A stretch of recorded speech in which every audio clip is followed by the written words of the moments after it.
Hi everyone, welcome back to our channel. I am Louise, this is Sewing Daze, and this week we've got a completely different video for you. This week we are doing our first craft fair for 18 months. I can't even think the last one we did. February 2020 I think it was. So obviously now it will be October by the time we do this fair. So I'm very excited to get back out there and meet lots of new people, spread the word about the business. It'll be really great fun. But the thing about craft fairs are they take a lot of work. I am by no means an expert at this and I'm very rusty. So I'm going to be taking you along with me this week while we figure out what we're taking, how we're going to set it up, how we're going to have the shop open and have a workshop and have me somewhere else.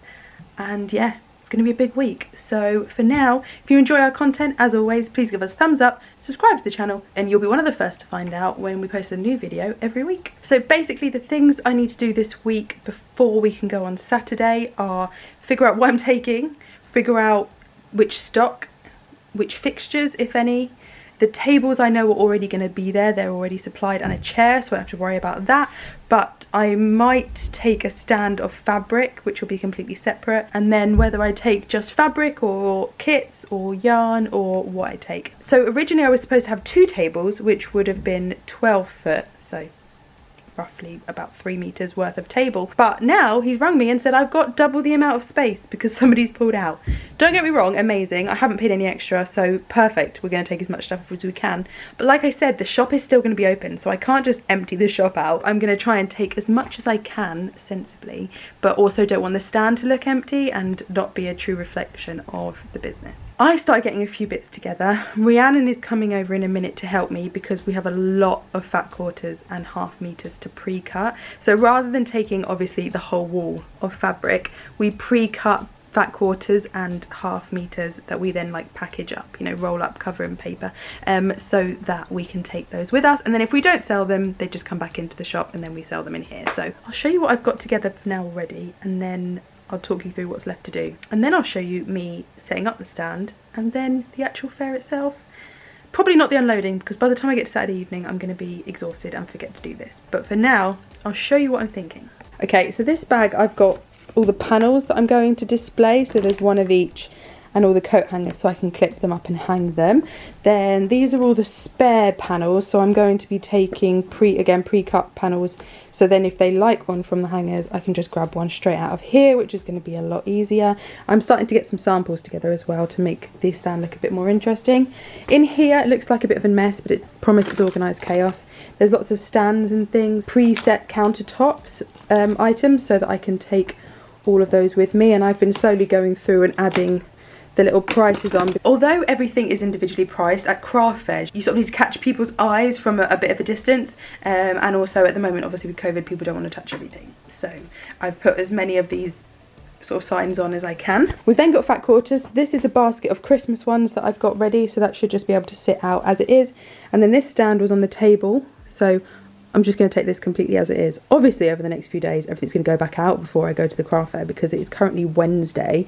I'm setting up on Friday evening, so I need the stuff in the shop, but for now I'm just boxing it up so I can sort of see what I'm working with and also how much space I'm going to need in the car. And then these are plans for fat quarters in these 4, hopefully, depending on how many we can get cut, and then this is going to be for half meters. We've already got some Christmas ones cut. Ideally I'd like to have one for Christmas and then another one for non-Christmas, but I'm not quite sure how that's going to work out just yet. Then over here, this stand normally looks a bit like this, so it has kits and stuff on the top and then fabric underneath, but I have tried to see what it would be like if I put 2 rows of fabric on it, and to be honest it looks pretty cool. So if I can get another row of fabric along the bottom, I can take this whole stand with me and set it up. So then the idea is these ones sort of like a mixture of rainbows and new bits we've got in and Halloween and stuff, and then down here will be all Christmas. I've got tons of Christmas fabric. All of our Christmas fabric is here, down here, and there's loads on the till. I don't know if you can see it. There we go. So we should in theory have enough to spread it out between the two, but I'm not really sure, so I'm going to have a little practice and then I'll see what I think. So I'm going to do that now before I do much else, and then hopefully after that Rhiannon will be here and we can get cutting. So I'm going to set you up just here and try and figure out what I'm doing. I've got a big stack of fabric here. I've got this whole thing here. And to be honest, I'm really not sure. So this is probably going to be a time lapse of me standing, looking confused, moving a few things, moving the back and giving up. Let's see what happens.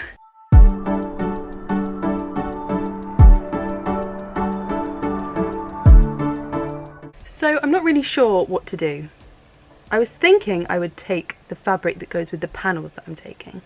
But if I do that, I've got too much stuff to take and there won't be enough stuff here. So I'm trying to think who my audience is going to be, and I've actually got no idea. Normally at these things, you can't tell. Sometimes people want really, really traditional stuff. Sometimes people want something a bit more modern and cool. So I need to try and take a selection. I really have no idea.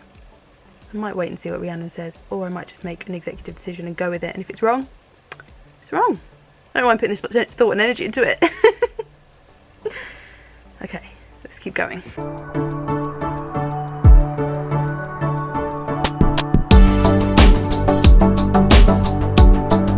So the cavalry has arrived and I've already put her to work, and even better, she bought biscuits. Rhiannon is here and she's already cutting fat quarters and half meters for me, so I can then spend the next couple of days folding them and rolling them and getting them ready. Talked her through my plan about taking the fabric fixture. She seems to think it's a good idea, so either we're both wrong or we're geniuses. So we're gonna cut and fold and cut and fold and cut and fold. I am trying to decide what we're cutting and folding. I think we're on top of it. I think we're a bit more on top of it than I thought we were. So I now need to sort out the box of bits. So the bits that I need. So like our Sewing Daze aprons, the cash flow, the card machine, bags, tablecloths, all of those things. So that I feel a lot more comfortable while Rhiannon stands and cuts. And then I think I'll feel happier. I've got some price labels to make as well. So yeah, let's go.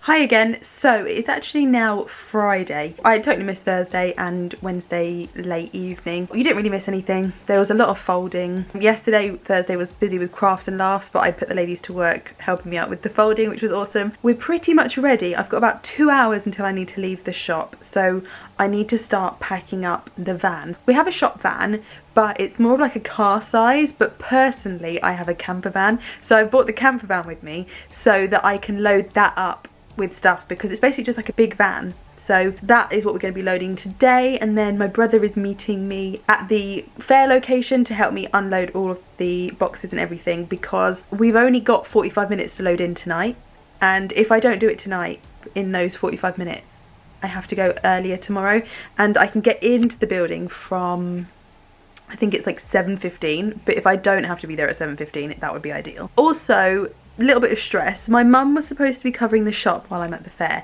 but she's not very well, which is rubbish. A, that she's not very well, but also I've had to try and get cover, and I know she can't help it. These things happen, especially at the moment. There's so much going around. So I've got Sarah covering in the morning and then Fee covering in the afternoon. So Fee was meant to come with me to the craft fair, so now I'm either gonna have to do it on my own or get my husband to come and help. But yeah, it's it's a lot logistically to sort out, but I'm going to start grabbing all the stuff that is going to be going to the fair, go and sort out the camper van so that I can get all of the fabric laid down nicely, and yeah, I guess start loading up. Ideally I'd like the van to be parked closer to the shop, but I could only get it, it's not too far to be fair, it is literally there. You can't see it because of the light, it's literally there, but I'm just feeling lazy.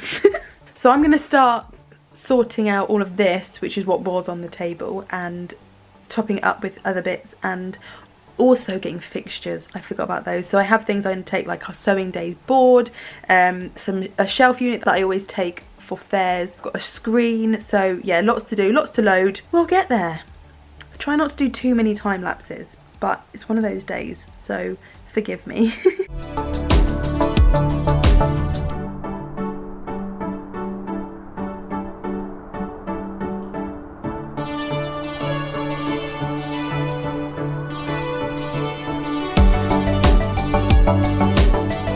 Okay guys, so the van is all packed up.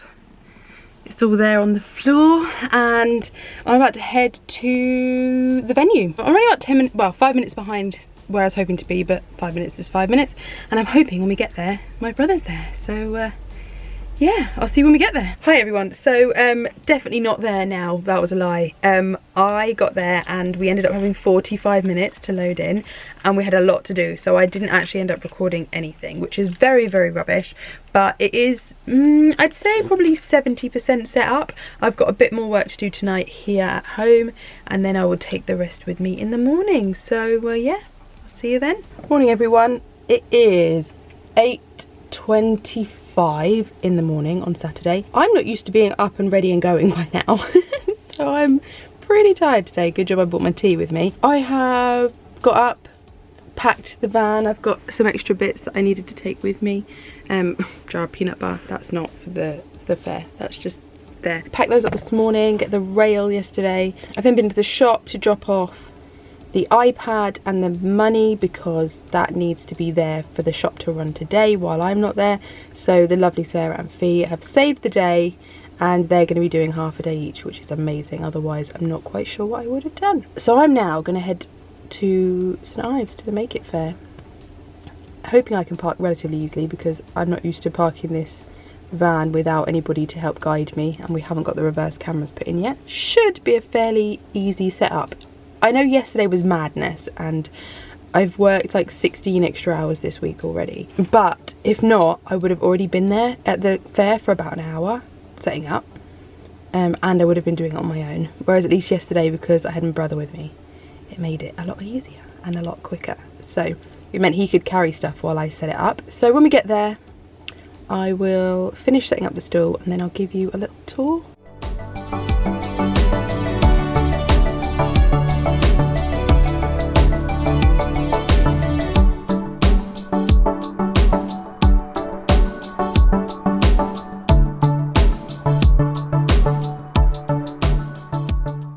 Hi guys, so we're here, we're set up, we are ready to go, we just opened. So I'll give you a quick show of my stall in a second, but I've done the worst thing I could have possibly done. I've bought loads of fabric bolts to cut, no scissors. As somebody sells fabric, that's literally the first thing you pack, and I don't know how I've done it. So thankfully the lovely Carolyn, who I'll show you later, she has lent me some and saved the day. So that's good. I'm actually surrounded by loads of my crafting friends here today, so I'm very, very excited. So we'll show you the stall, and yeah, we'll get going.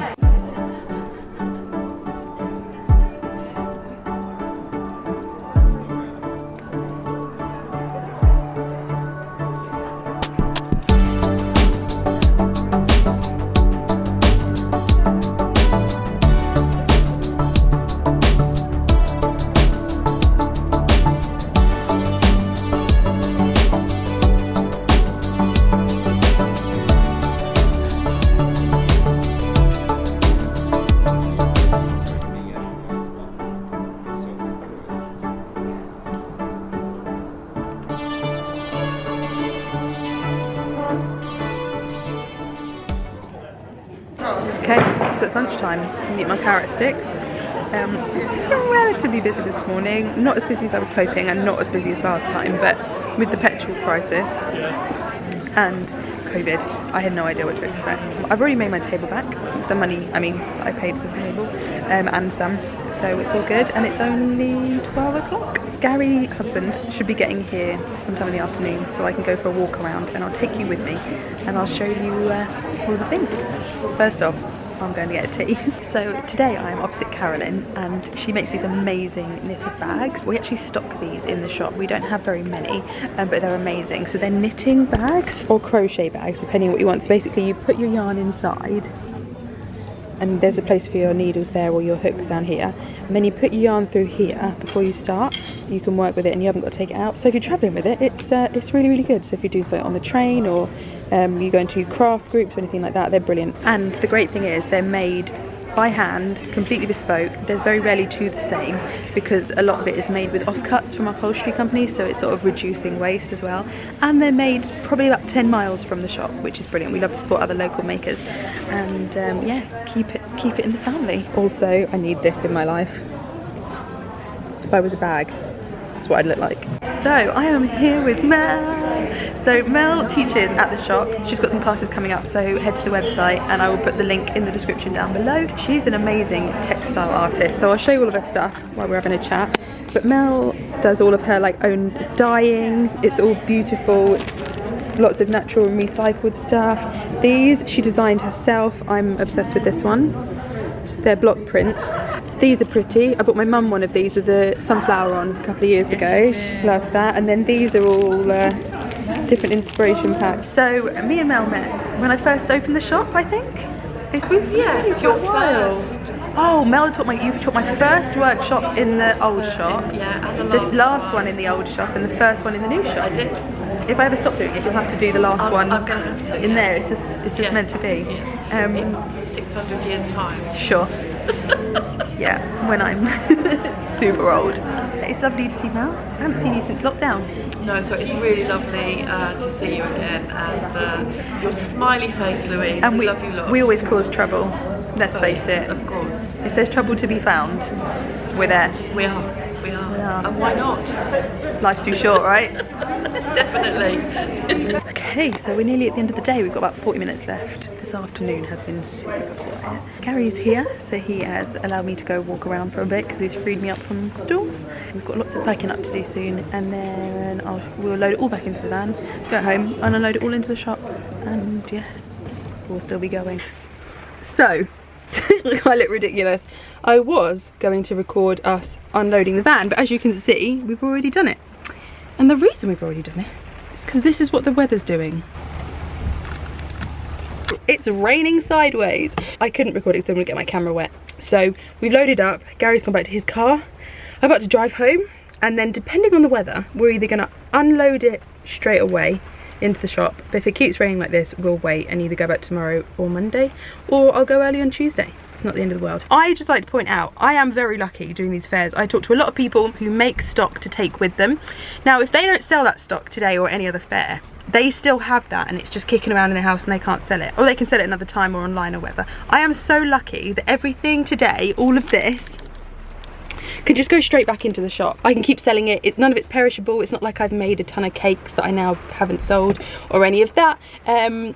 Long story short, I am very glad I do what I do, especially when it comes to fairs, and also I don't know how many more fairs I'm going to do because they're a lot of work for not always a lot of outcome. It's a bit of a gamble, but I'm glad I did this one, first one back after COVID. I am going to sign off here, so thanks again for watching. Sorry this has been a bit of a long process. Show you behind the scenes on what it's like to do a craft fair when you own a small business and a haberdashery. I hope you've enjoyed it and you can see what goes on behind the scenes, and that my job definitely isn't sitting at a sewing machine, and it isn't 9 to 5. Next week we've got another unboxing, so stay tuned for that. If you enjoyed our content, please give us a thumbs up, subscribe to the channel, click the notification bell, and you'll be the first to find out when we post a video every week. If you'd like me to do more vlogs as well as unboxings and behind the scenes stuff at the shop, let me know, comment down below. It'll be really good to know what you guys think. I'm gonna go because I'm soaking wet and pretty hungry. I'll see you next week. Have a good day, guys.